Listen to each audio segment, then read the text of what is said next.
ಯಶೋಧರ, ನಿನ್ನ ಸುಮಧುರವಾದ ಈ ಧ್ವನಿಯಲ್ಲಿ ಅದೆಂತಹ ಮೋಡಿ ಇದೆ. ನಿನ್ನ ಮೋಹಕ ಕಣ್ಣುಗಳು ಮೋಡಿ ಮಾಡಿಬಿಡುತ್ತವೆ. ಈ ನಿನ್ನ ಸುಳಿಗುವುದಲು ಮೋಹದ ಬಲೆಯನ್ನು ಬೀಸಿಬಿಡುತ್ತದೆ. ಆಪ್ಯಾಯಮಾನವಾದ ಈ ನಿನ್ನ ನಗು ಎಂತಹ ಮಾಯಾಜಾಲವನ್ನು ಬೀಸುವುದೆಂದು ನಿನಗೆ ಗೊತ್ತೇ? ಇನ್ನು ಆ ನಿನ್ನ ಸವಿ ನುಡಿಗಳೋ ಸಾಕು ಸಾಕು. ನನ್ನನ್ನು ಹೊಗಳುತ್ತಾ ನೀವು ಒಂದು ಶೃಂಗಾರ ಕಾವ್ಯವನ್ನೇ ಬರೆದು ಬಿಡುತ್ತೀರಿ. ಯಶೋಧರ, ನೀನೇ ಒಂದು ಶೃಂಗಾರ ಕಾವ್ಯ. ಕಾವ್ಯವನ್ನು ಬರೆಯಲು ಕಾವ್ಯವನ್ನು ಕುರಿತು ಕಾವ್ಯ ಬರೆಯಲು ಸಾಧ್ಯವೇ? ಆದರೆ ಶೃಂಗಾರವೇ ಜೀವನವಲ್ಲ ಎಂಬುದು ನೆನಪಿರಲಿ ರಾಜಕುಮಾರ.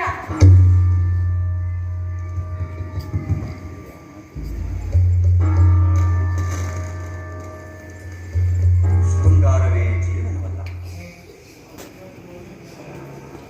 ಯಶೋಧರ, ಎಂತಹ ಸೊಗಸಾದ ಮಾತನ್ನು ಹೇಳಿದೆ. ಸೊಗಸಾದ ಮಾತೆ. ಅಷ್ಟೊಂದು ಚತುರೋಕ್ತಿಗಳಿಂದ ಮಾತನಾಡುವ ಪಾಂಡಿತ್ಯ ನನ್ನಲ್ಲಿಲ್ಲವಲ್ಲ. ಈಗ ನೀನೇ ತಾನೇ ಹೇಳಿದೆಯಲ್ಲ, ಶೃಂಗಾರವೇ ಜೀವನವಲ್ಲ ಎಂದು. ಅದು ಎಷ್ಟು ಅರ್ಥಗರ್ಭಿತವಾದ ಮಾತಲ್ಲವೇ? ರಾಜಕುಮಾರ, ನಾನು ವಾಸ್ತವವನ್ನು ಸಹಜವಾಗಿ ನುಡಿದನಷ್ಟೇ. ಅದರಲ್ಲಿ ವಿಶೇಷವೇನೂ ಇಲ್ಲ. ಅಲ್ಲದೆ ಜೀವನದಲ್ಲಿ ಯೌವನದ ಕಾಲ ಬಹಳ ಅಲ್ಪ. ನಂತರ ಅದರ ಮುಂದಿನ ಘಟ್ಟಕ್ಕೆ ಸಾಗಲೇಬೇಕು. ಅದರ ಕಷ್ಟ ಸುಖಗಳನ್ನು ಅನುಭವಿಸಬೇಕಲ್ಲವೇ? ನಿಜ ಯಶೋಧರ, ಶೃಂಗಾರ ನಮ್ಮ ಬದುಕಿನ ಕೇವಲ ಒಂದು ಘಟ್ಟ. ಅದರ ಆನಂದದ ಅಮಲಿನಲ್ಲಿ ಬದುಕಿನ ವಾಸ್ತವಿಕತೆಯನ್ನು ಮರೆಯಬಾರದು ಎಂಬುದನ್ನು ಈ ದಿನ ನಾನು ನಿನ್ನಿಂದ ಕಲಿತೆ. ಓಹೋ, ರಾಜಕುಮಾರರು ಇಂದು ಸೌಂದರ್ಯೋಪಾಸನೆಯನ್ನು ಬಿಟ್ಟು ತತ್ವ ಜಿಜ್ಞಾಸೆ ಕಡೆಗೆ ಹೊರಡುತ್ತೆ ಹೊಂದಿದೆ. ಅದರಲ್ಲಿಯೂ ಕೂಡ ನನ್ನದೇನು ತಪ್ಪಿಲ್ಲ. ಅದಕ್ಕೂ ನೀನೇ ಪ್ರೇರಣೆ. ತತ್ವ ಜಿಜ್ಞಾಸೆಯಿಂದ ಹೊಟ್ಟೆ ತುಂಬುವುದಿಲ್ಲವಲ್ಲ. ಈಗ ಭೋಜನದ ಸಮಯ. ಯಶೋಧರ, ನೀನೊಂದಿಗೆ ಮಾತನಾಡುತ್ತಾ ನಾನೊಂದು ವಿಷಯವನ್ನು ಮರೆತಿದ್ದೆ. ನಮ್ಮ ಸಾರಥಿ ಚಂದಕ 3 ದಿನಗಳಿಂದ ಅರಮನೆಯ ಕಡೆಗೆ ಬಂದಿಲ್ಲ. ಅವನ ತಂದೆ ಭದ್ರ ತೀವ್ರ ದೇಹಾಲಸ್ಯದಿಂದ ನರಳುತ್ತಿದ್ದಾನೆ. ನಾನು ಅಲ್ಲಿಗೆ ಹೋಗಿ ಅವನ ಯೋಗಕ್ಷೇಮವನ್ನು ವಿಚಾರಿಸಿಕೊಂಡು ಬರಬೇಕು. ಅಗತ್ಯವಾಗಿ. ಆದರೆ ಭೋಜನಕ್ಕೆ ಸಿದ್ಧವಾಗಿ ಸಮಯವಿರುತ್ತದೆ.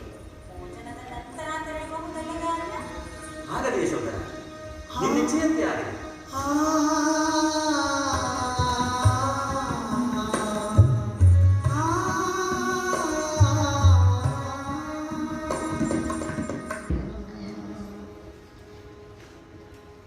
ಎರಡು ದಿನಗಳಿಂದ ನಾಮಕರಣ ಮಹೋತ್ಸವದಲ್ಲಿ ನಡೆದಿರುವ ಎಲ್ಲರೂ ಕೂಡ ಗಾಢವಾದ ನಿದ್ರೆಗೆ ಜಾರಿದ್ದಾರೆ.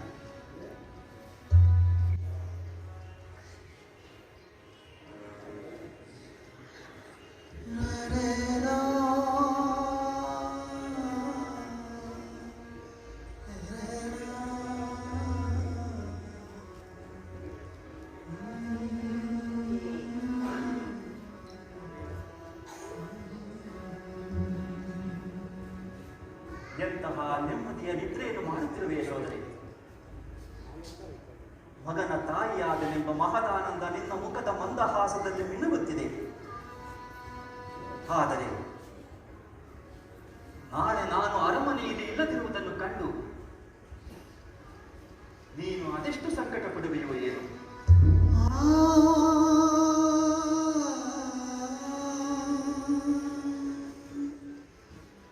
ಇದೇನು ಗೌತಮ, ಈ ರೀತಿ ಭ್ರಾಂತಿಗೆ ಒಳಗಾಗುತ್ತಿರುವೆ. ಸ್ಥಿರನಾಗು ಗೌತಮ, ವಿಚಲಿತನಾಗಬೇಡ. ಮಡದಿ ಮಗುವಿನ ಮೋಹದ ಬಂಧನಕ್ಕೆ ಬಲಿಯಾಗಬೇಡ. ಹೊರಡು ಹೊರಡು ಗೌತಮ, ಹೊರಡು. ಲೋಕೋದ್ಧಾರ ಮಾಡಲು ನಮ್ಮನ್ನೆಲ್ಲ ತೊರೆದು ಹೋದರೆಂದು ಹೇಳಲಿ. ತಂದೆ ತಾಯಿ, ಪತ್ನಿ ಪುತ್ರ ಹಾಗೂ ಬಂಧು ಮಿತ್ರರೆಲ್ಲರಿಗೂ ನೋವನ್ನು ಕೊಟ್ಟು ಎಂತಹ ಲೋಕೋದ್ಧಾರ. ಮನೆಯನ್ನೇ ಉದ್ಧಾರ ಮಾಡದವರು ಲೋಕವನ್ನು ಉದ್ಧಾರ ಮಾಡುತ್ತಾರೆ. ಈ ನಿರ್ಧಾರವನ್ನು ಮೊದಲೇ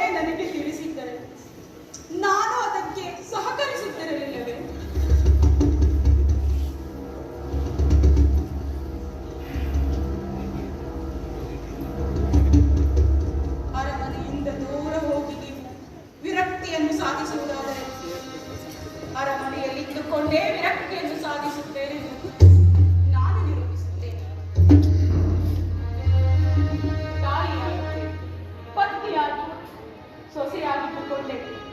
ವಿರಕ್ತಿಯನ್ನು ಸಾಧಿಸುತ್ತೇನೆ.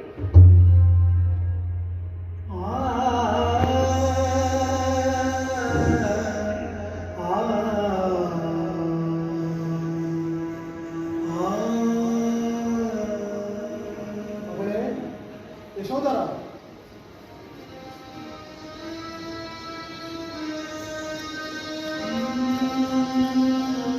ಬನ್ನಿ ಅಪ್ಪಾಜಿ, ಕುಳಿತುಕೊಳ್ಳಿ.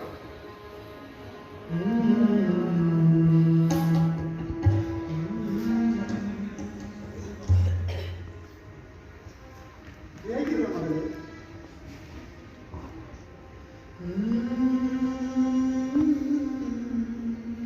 ನೀವು ಕ್ಷೇಮದಿಂದಿದ್ದರೆ ಮನೆಯಲ್ಲಿ ಎಲ್ಲರೂ ಕ್ಷೇಮವೇ ಅಪ್ಪಾಜಿ?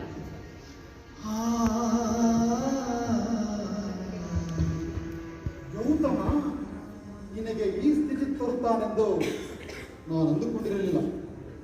ನನ್ನ ಪತಿಯನ್ನು ಆಕ್ಷೇಪಿಸಬೇಡಿ ಅಪ್ಪಾಜಿ. ಆಕ್ಷೇಪಿಸದೆ ಆಡಿ ಹೊಗಳಬೇಕೆ? ಯಾವುದೇ ಅಪರಾಧವನ್ನು ಮಾಡದ ನನ್ನ ಮಗಳು ಪ್ರತಿದಿನವೂ ಸಂಕಟ ಪಡುವುದನ್ನು ನಾನು ಹೇಗೆ ನೋಡಲು? ನನ್ನ ಪತಿಯ ಗುಣಗಳು ನಿಮಗೆ ತಿಳಿದಿಲ್ಲವೇ ಅಪ್ಪಾಜಿ?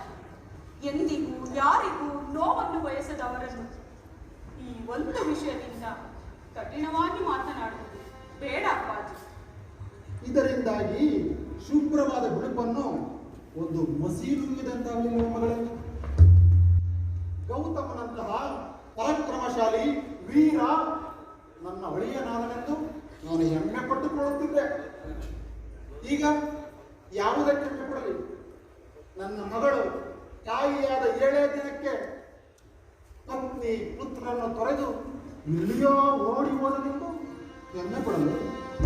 ಅವರು ಎಲ್ಲಿಯೂ ಹೋಗಿಲ್ಲ ಅಪ್ಪಾಜಿ, ಒಂದು ದೊಡ್ಡ ಗುರಿ ಸಾಧನೆಗೆ ಹೋಗಿದ್ದಾರೆ. ಯಾವ ಗುರಿ? ಎಂತಹ ಗುರಿ?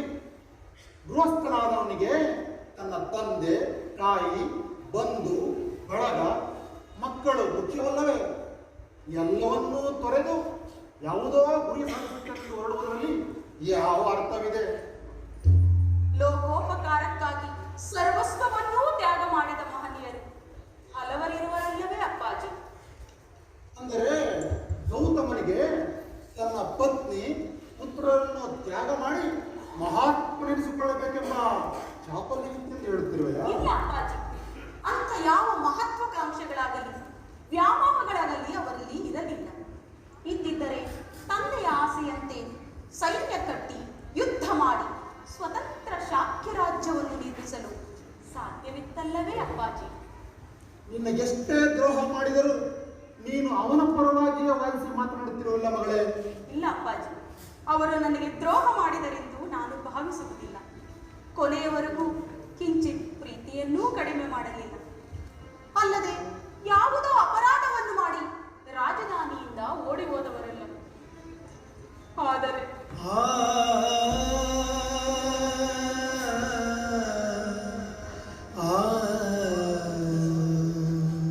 ನನ್ನ ಮಗ ತಂದೆಯ ಪ್ರೀತಿಯಿಂದ ವಂಚಿತನಾದನೆಂಬ ನೋವು ಮಾತ್ರ ನನ್ನನ್ನು ಬಾಧಿಸುತ್ತಿದೆ ಅಪ್ಪಾಜಿ.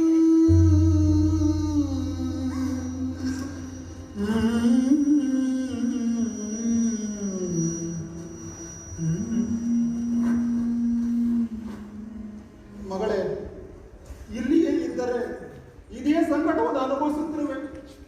ನನ್ನೊಂದಿಗೆ ತವರಿಗೆ ಬಂದುಬಿಡು. ಅಲ್ಲಾದರೂ ನಿನಗೆ ತುಸು ನೆಮ್ಮದಿ ದೊರಕಬಹುದು.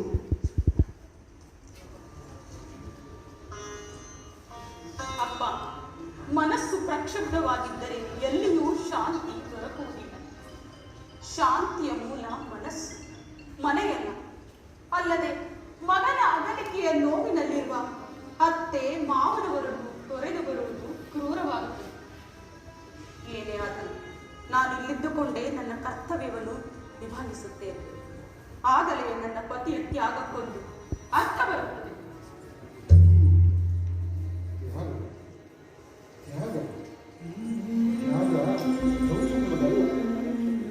ಯಶೋಧರಿಯಲ್ಲ.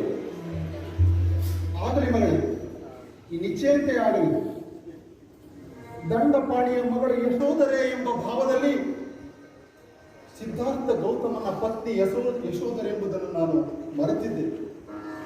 ನಾನು ಇಲ್ಲಿಗೆ ಬರುವ ಮುನ್ನ ದಂಡಪಾಣಿಯ ಮಗಳು ಯಶೋಧರಿ ಎಂಬ ಭಾವದಲ್ಲಿ ಬಂದಿದ್ದೆ. ಆದರೆ ಈಗ ಮಹಾತ್ಯಾಗಿ ಯಶೋಧರೆಯ ತಂದೆ ಈ ದಂಡಪಾಣಿ ಎಂಬ ಭಾವದಲ್ಲಿ ಹಿಂದಿರುಗುತ್ತೇನೆ ಮಗಳೇ, ಎಂಬ ಭಾವದಲ್ಲಿ ಹಿಂದಿರುಗುತ್ತೇನೆ. ನಿನ್ನ ತ್ಯಾಗ ಅಮರವಾಗಲಿ, ಅಮರವಾಗಲಿ.